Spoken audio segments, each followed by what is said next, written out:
merece atenção. Obrigado. Essa merece atenção. É uma questãozinha bonitinha. Tu pode confirmar a teoria dessa questão olhando para o farol do carro do teu pai hoje. Porque com certeza ele foi construído dessa forma, a menos que seja, né, pré-histórico que nem ED20. ED20 talvez não seja esse sistema ainda. Mas tu vai entender o que eu estou querendo dizer. Olha que bonitinho. Um holofote é constituído por dois espelhos esféricos côncavos, E1 e E2, de modo que quase a totalidade da luz proveniente da lâmpada L seja projetada pelo espelho maior E1, formando um feixe de raios quase paralelos. Neste arranjo, os espelhos devem ser posicionados de forma que a lâmpada esteja aproximadamente...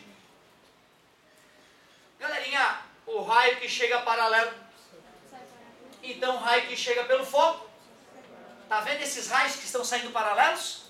Então eles estão chegando da lâmpada, óbvio, ela é a origem deles, né? Passando pelo foco de quem?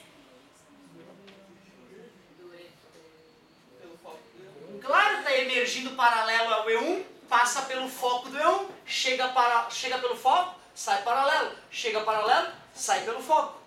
Então, a primeira coisa que tinha que estar em mente é que se está emergindo paralelo, está passando pelo foco. Então, a lâmpada L tem que estar no foco de E1. Essa era a mais imediata. Agora, pô, o que esse espelho E2 está fazendo aqui? Na verdade é o seguinte, ó, tu concorda que esses raios de luz que saírem da lâmpada, eles, se não tivesse esse espelho, ele não ia sair paralelo, ele ia sair divergindo, né? Concordas comigo? Então esse espelhinho tem o objetivo de bloquear esses raios que iam sair divergindo ali.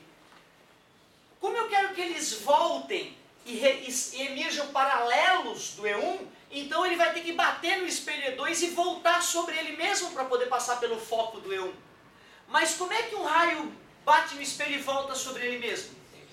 Quando ele chega pelo centro de curvatura. Por isso que essa lâmpada tem que estar no foco de E1, porém no centro de curvatura de E2. Aí os raios que tentarem escapar vão voltar sobre ele mesmo, passando pelo foco e emergir paralelo. Qualquer raio que fosse escapar aqui ia bater no espelho e ia voltar sobre ele mesmo, e ao passar pelo foco de E1, emergiria paralelo. Beleza? Esse é o princípio de construção de qualquer holofote, desde holofotes grandes ao farol de um carro.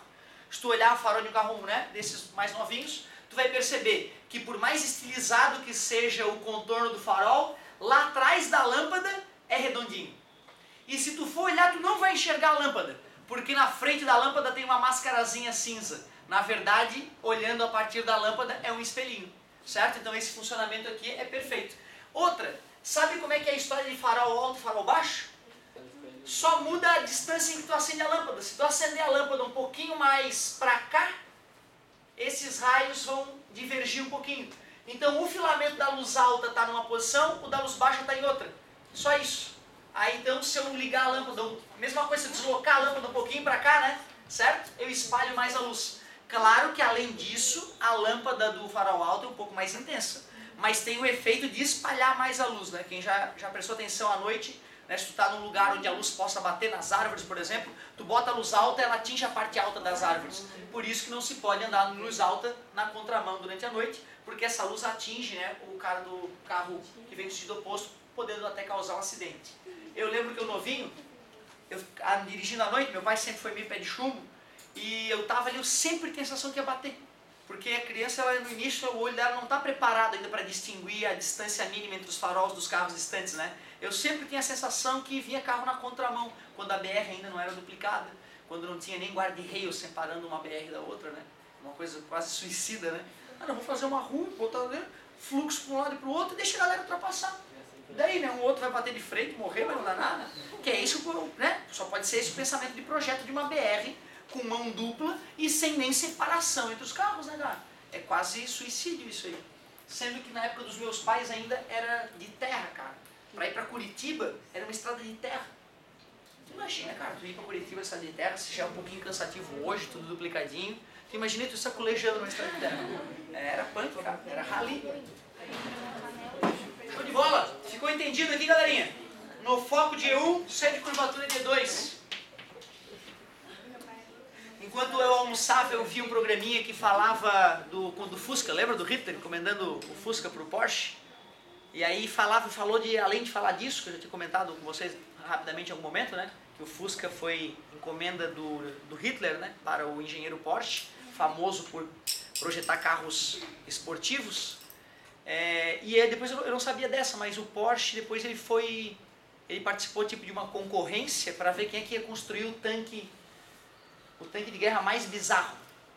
Aí ele e um outro cara construíram cada um seu tanque de guerra e no aniversário de 50 e poucos anos do Hitler fizeram uma apresentaçãozinha para ele poder decidir qual que ia fazer um contrato, né, gigantesco com o governo nazista. E o do Porsche, apesar de ser um revolucionário o sistema do Porsche, com motores diesel alimentando motores elétricos a partir de geradores, deu pau, cara, no tanque do Porsche na hora da apresentação. Imagina, queimou, pegou fogo o tanque dele. Aí o outro tanque acabou sendo produzido, né, o Tiger. E gigantesco, né, o tanque. Ele não satisfeito na piração dele, não satisfeito com algumas baixas que o Tiger ainda tinha tido, muito mais com defeitos próprios do que sendo derrotado, mandou o Porsche, não, o Porsche, eu sei que aquela vez foi só um azarzinho, quero que tu faça um maior ainda.